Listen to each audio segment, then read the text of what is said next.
तो आज हम लोग बात करने वाले हैं मियामोटो मुसाशी की फ़िलॉसफ़ी के बारे में। मैं इनको पढ़ रहा था और मुझे बहुत मज़ा आया।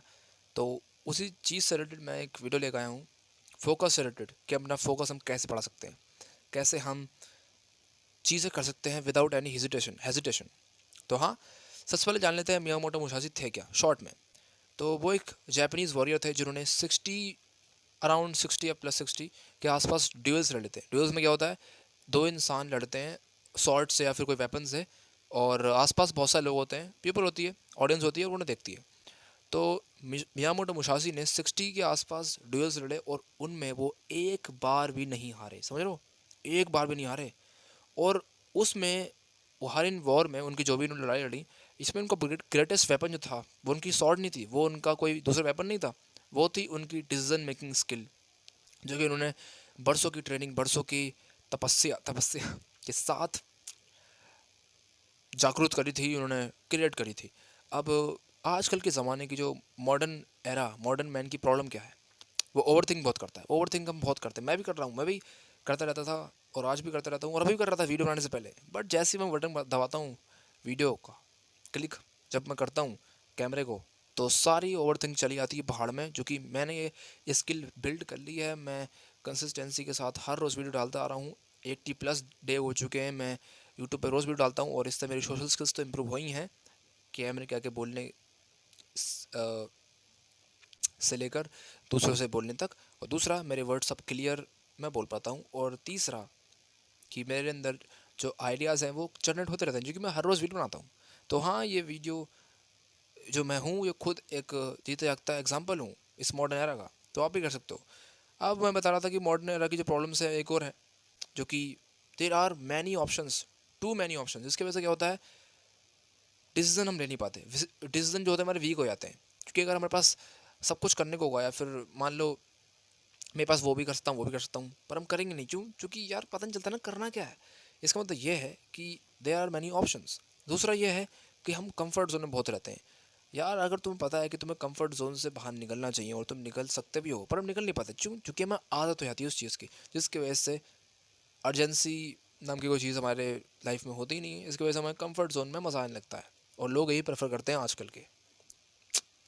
तीसरा है, there are too many distractions. इतनी ज़्यादा डिस्ट्रैक्शन से भरी पड़ी हैं, और वो पहले भी थी, अब भी हैं, बट अब आजकल लोग कुछ ज़्यादा ही डिस्ट्रैक्शंस में आने लगते हैं, जो कि वो अपने इमोशंस को कंट्रोल नहीं कर पाते, और वो उन्हें कंट्रोल कर लेते हैं, जिसकी वजह से वो डरते हैं, घबराते हैं और स्टेबिलिटी मांगते हैं, प्रेडिक्टेबिलिटी मांगते हैं। उन्हें सर्टेनिटी चाहिए होती है। उन्हें लाइफ में बस जो चल रहा है और जहाँ लाइफ उन्हें ले आ रही है वहाँ ले आना चाहते हैं, कुछ खुद से क्रिएट करना चाहते ही नहीं, क्योंकि वो डरते हैं कि अगर वो एक्शन लेंगे तो क्या होगा, डर के ये होगा, ओवर थिंक करते रहते हैं। और चौथी है वही ओवर थिंक वाली, जिसकी वजह से एग्जीक्यूशन ले नहीं पाता, एक्शन ले नहीं पाते, फोकस बिल्कुल ज़ीरो हो जाता है। अब बात करते हैं मियामोटो मुसाशी की फ़िलॉसफी के बारे में। पहला है, वो सोचते हैं ज़्यादा है नहीं है, वो थिंक लेस करते हैं। मतलब मैंने जो बताया था कुछ वीडियोस पहले, कि थिंक लेस डू मोर करके कुछ बताया था मैंने, स्ट्रेटजी बताई थी, वो मियामोटो मुसाशी की स्ट्रेटजी से लिंक्ड है, मतलब कनेक्टेड है। यानी कि मुझे पहले ही पता थी, बट मुझे पता नहीं था कि ये मियामोटो मुसाशी की है। अब वो ऑब्जर्व ज़्यादा करते थे अपनी लड़ाई के बीच में, जब भी वो लड़ाई करते थे, क्योंकि अगर वो कुछ ज़्यादा सोचेंगे तो दूसरा वाला सामने वाला तो तुम्हें काट के चला जाएगा। मतलब बिल्कुल टाइम लगाते नहीं थे और ऑब्जर्व करते थे कि हो गया रहा है आसपास, उसके हिसाब से वो डिसीजन ले पाते थे फास्ट। कहने का मतलब ये है, विदाउट एनी हेजिटेशन। और ये उन्होंने बिल्ड करा है, कोई ऐसे नहीं कि वो जन्म से ही ऐसी थे, नहीं, उन्होंने ये ट्रेन करा अपने आप अंदर।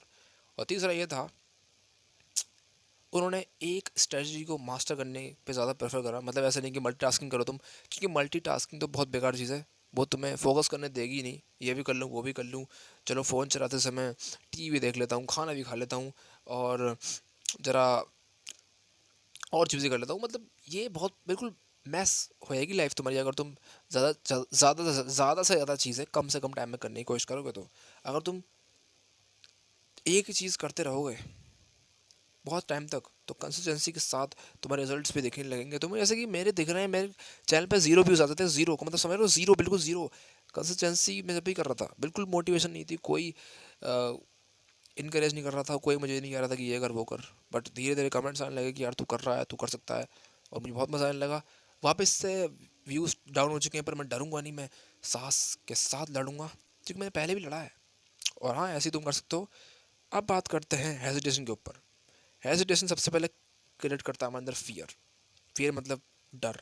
डर क्रिएट करता है डाउट। डाउट हमारे मोमेंटम को तोड़ देता है, ख़त्म कर देता है। तो अगर हम डरेंगे ही नहीं, क्योंकि देखो डरना ज़रूरी है, अगर हम डरेंगे नहीं तो हम करेंगे कैसे कुछ, है ना। पर अगर तुम पूरे दिन डरते रहोगे तो तुम कुछ कर नहीं पाओगे ना। तो इसलिए वॉरियर वॉरियर के हिसाब से सोचेंगे, वॉरियर माइंडसेट लगाएंगे तो हमें मान लो कोई अपॉर्चुनिटी दिखी, कोई मोमेंट दिखा, तो वहाँ पे हम क्या करेंगे, अपने ट्रेनिंग पर ट्रस्ट करेंगे। जैसे मैं एक वॉरियर ट्रेनिंग पर ट्रस्ट करता है, जैसे मैं अपने ट्रेनिंग पर ट्रस्ट करता हूँ। मैं रोज़ वीडियो बनाता हूँ और बिना डरे बिना हिचकिचाहट के डाल देता हूँ। जैसे डर ली ऐसे डर ली है, क्वालिटी की कोई परवाह नहीं है, क्योंकि पहले हमें अपनी कोर, जो हमारी फंडामेंटल चीज़ें हैं वो बिल्ड करनी है, ना कि प्रीमियम क्वालिटी के चक्कर में भागते फिरना है कि पहले फ़ोन आन दो बढ़िया वाला, पहले क्वालिटी अच्छा आन दो, पहले कैमरा आन दो, पहले लाइटिंग आन दो, पहले कंप्यूटर आन दो, फिर जाके करूँगा जो करना है। फिर तुम नहीं कर पाओगे, फिर भी तुम नहीं कर पाओगे। क्यों? क्योंकि तुम्हारे अंदर कोर तुम बिल्ड नहीं करा है, तो तुम एडवांस चीज़ें कैसे कर पाओगे। समझिए क्या कहना चाह रहा हूँ यहाँ पे मैं। अब बात करते हैं इस वीडियो के एंड में, क्योंकि यार मेरा जो लेफ्ट हाथ है वो बहुत दर्द कर रहा है। मैंने फ़ोन पकड़ा हुआ है 6 मिनट से एक हाथ पे, और दूसरे हाथ में मैंने माइक पकड़ा हुआ है और मैं समझा रहा हूँ। तो मुझे माइक स्टैंड लेना पड़ेगा, बट अभी पैसा नहीं है। बट इसका मतलब ये नहीं है कि मैं एक्सक्यूज दूँ कि मैं माइक स्टैंड लूँगा जब भी जाके वीडियो बनाऊँगा, नहीं वो बना सकता मैं यार, नहीं करूँगा भाई। टाइम का, मैं टाइम, अगर तुम समझोगे ना, टाइम को अहमियत दोगे। मेरा हाथ पर मचला रहा है इसलिए मैं बहुत हिल रहा हूँ, क्योंकि दर्द हो रहा है, पर मैं चाहता हूँ कि अपने लिमिट्स को मैं तोड़ूँ, ब्रेक करूँ, अपनी एक्सक्यूज को ख़त्म करूँ, और जो करना चाहता हूँ, जो मैं लाइफ में बनना चाहता हूँ वो बन के ही दिखाऊँ। एक चीज़ याद का एग्जाम्पल बनना चाहता हूँ कि कैसे ज़मीन से उठ के आसमान पर जाया जाता है और कैसे आसमान पर राज करा जाता है। मैं कंपेट करने के लिए नहीं आया हूँ, कंपेरिजन किल्स वैसे भी, मैं रूल करने के लिए आया हूँ, मैं रूल करके रहूँगा। तो हाँ, इसी एनर्जी के साथ मिलेंगे कल या परसों। हम रोज़ मिलते हैं यार, 300 पैसे दिन में 300 पैसे वीडियो डालनी है। ऐसा बहुत ही कम लोग बंदे होंगे जिन्होंने ऐसे चैलेंज के बारे में सोचा भी होगा। तो मैं अनफेयर एडवांटेज एक लेके चल रहा हूँ, जो कंसिस्टेंसी बहुत ही कम लोग दिखा पाते हैं, और अगर तुम दिखा पाते हो तो तुम भी 1% ग्रुप में आ सकते हो, क्योंकि मैं भी आना चाहता हूँ और मैं धीरे धीरे आने की कोशिश कर रहा हूँ। तो हाँ, मिलते हैं कल। और इसी के साथ मैं बस यही कहना चाहूँगा कि कल मिले थे, कल मिलेंगे, आज मिल चुके हैं। तब तक के लिए कीप ग्राइंडिंग मेरे दोस्तों। हार मत मानना, अगर हार मान गए तो तुम मर गए उस टाइम पे। तुम्हारे अंदर का जमीर मर गया, तुम्हारे अंदर का ज़मीर, I don't know this meaning, but तुम्हारे अंदर का कैरेक्टर मर चुका है। अगर तुम हार मानते हो तो हार मत मानो। क्यों हार मानने हो यार। अलेक्जेंडर द ग्रेट ने 24 साल की उम्र में आधे से ज़्यादा दुनिया जीत ली थी यार। तुम क्या नहीं है तुम्हारे पास सब कुछ है। जो रिसोर्सेज हैं उससे हम कर सकते हैं ना, तो करो। मिलते हैं कल।